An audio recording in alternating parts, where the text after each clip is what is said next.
So switching gears a little bit, it's so cool to hear about how you're using all of this in practice in your research and with your students. But we also want to touch on your fantastic YouTube channel, where you have videos spanning movement science, everything from at-home workouts that you lead to statistics and kinesiology and biomechanics.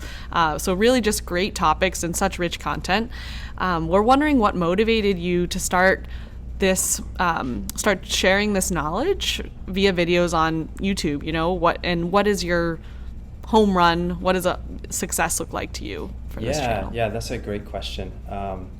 So I started the channel 2 years ago, I think, roughly, maybe a little over 2 years ago now. And I remember very vividly, and I mentioned to you guys before the show that I had a few manuscripts to write up, and then COVID hit, and I pushed them off, and now I'm picking them back up. Mm-hmm. But I remember very vividly back in March, I busted open these older manuscripts from my time at ETSU that I really needed to just finish and get sent out for publication. And then a week after I restarted all of that, we started hearing everything about COVID and that things were going to be closing down for a while, and we all had our fingers crossed, like maybe just a week, maybe 2 weeks, who really knows? And then we all know what happened, right? I don't need to rehash all of it. But I had to make a decision because we were hearing all of this chatter in the higher education community of what's this going to do to our institutions. We're going to have to go remote, at least for the remainder of the semester, and who knows for how long. And so I started thinking a few things. First of all, I was thinking, I do not want to teach over Zoom. I don't want to do it. Some of my colleagues have done an amazing job with their Zoom pedagogy, and I was like, that's great for them. I tried a couple of times. It didn't go super well. Maybe I just didn't stick with it for long enough. But the other thing I was thinking was, this might bring a big change to higher education. I didn't really know what type of a change, because I don't know, I'm not a prophet in that way, but I knew something would happen. Like, there's a massive shift to online, and I know that once you get set up in an easier, more convenient way to digest information, like you don't even have to put pants on and go to class. You can just sit on your bed with your computer and be on Zoom, and you're in class, learning. Hopefully you're learning if your prof did a good job. And so I thought, I don't know, maybe I should do this a different way. The other two factors that played into it, one was that I didn't have any proof to anyone outside of my class that I could explain or understand or give good lectures on the content that I was giving. Does that make sense? Like, as a professor, you kind of have your publication record, which mine is not very strong yet, working on that. And then you have how you teach. And I'm at a teaching institution, so we put a lot of value on how well can we communicate with our students.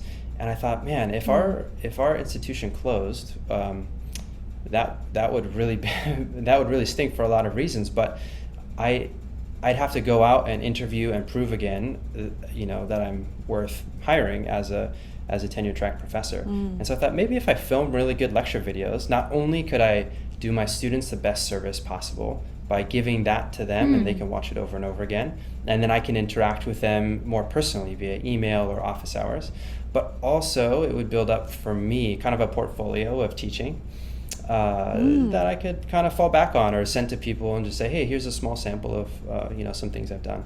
And then thirdly, like, God forbid, if Point Loma had to close, and we saw other institutions very similar to ours close during the pandemic, I thought maybe knowing how to shoot and edit video would be another good skill, because I don't know what I'm going to be doing in a year if that happens. So and the fourth thing is that my wife was a wedding photographer, so she had her like really nice DSLR camera, which I had to promise her I wouldn't drop it and mess it up. I promise I'm going to be so careful with it if you let me use it to film these lecture videos. So all of those things came together. Sorry, this is super long-winded. But it all came together and culminated in me deciding I'm just going to really go for this thing. And I watched hundreds of hours of other YouTubers explaining how to make videos on YouTube and how to use a camera and just, man, everything. There was so much information. I was drinking through a fire hose and at the same time shooting my lecture videos and editing on this laptop that died like every 10 minutes because of the file sizes that I was using. It was like a hard spring and summer, but I would say it paid off. I think I'm glad I did it, and I'm just super happy because I think my students learned something. I think they learned well in that style, watching the video lectures, and then we could interact on office hours or through applied assignments. So yeah, that's the long-winded answer as to why I started a YouTube channel. And have you heard from other students then, let's say outside of your classes, the people that have been watching the videos on YouTube?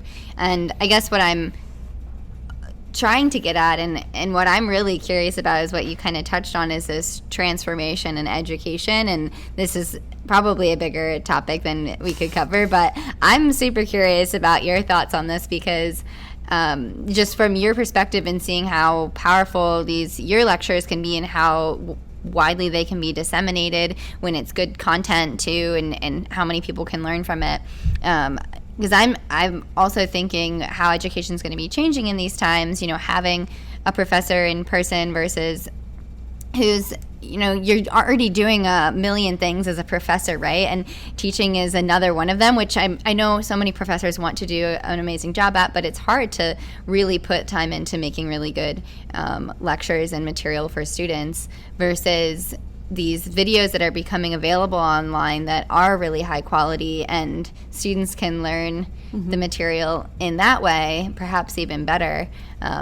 But, maybe they're not being updated every quarter, every year like a regular class would be, but they're just really accessible like you're saying. So I'm just wondering your thoughts on how you think that's going to perhaps change education.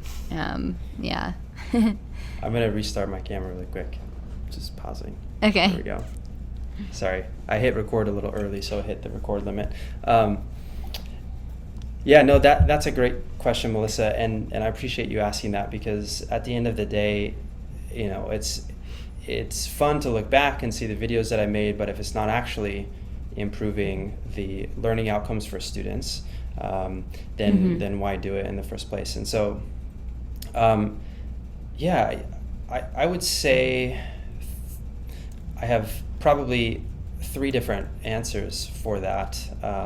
The first is that at Point Loma, the feedback from my students who I have here, who are students here at Point Loma, was just immensely positive and really overwhelmingly so. And I was just so, I think, thankful to my students for being gracious. And like there were a lot of weeks where I was like, hey guys, sorry I didn't get the lecture video out in time, often due to technical difficulties, or I just didn't get it edited soon enough, or the kids were all at home doing homeschool with my wife, and I was like down in our guest bedroom, and it was just like too crazy to film that day or something. But for whatever reason, they were sometimes they were late, and the students were just so gracious, but they also said some really good things about like, hey, like, compared to the learning in some of our other classes, this has been very helpful.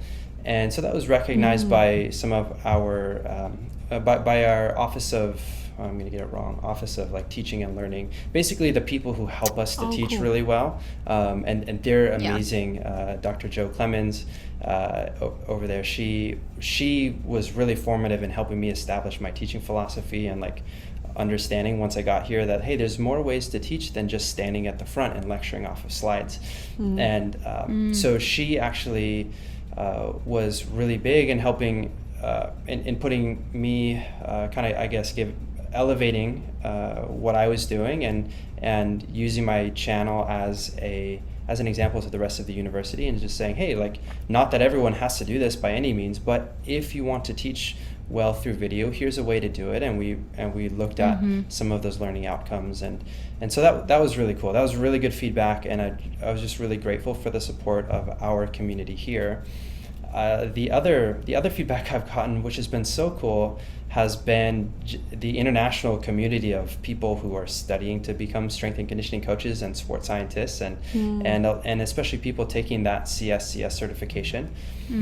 Just every day or every other day, I get emails from people in India or Brazil or all over the world who say, hey, I can't afford to go back to school to study this stuff, or I didn't understand it when my professor lectured on this, or I don't quite understand the textbook, but your videos have helped me so much, and I'm really thankful. And I just took the test and I passed it on the first try, and that is Wow. that's just so it's such a blessing to me to hear that, and to know that something that I'm passionate about is now going out, and that information is helping other people.